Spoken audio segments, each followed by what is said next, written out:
So in this KOHO Financial tutorial video, I am going to be showing you guys how to buy Cardano, cryptocurrency on KOHO Financial. So once the KOHO app is opened up, which for me it is, go to the home page in the bottom left, this top bar, slide it to the right, and then press Invest.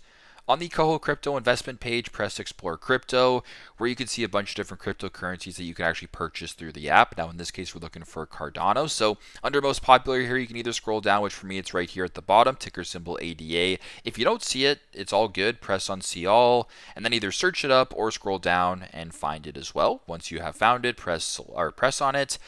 Then where it says buy and sell, you obviously want to buy it, so go ahead and press buy.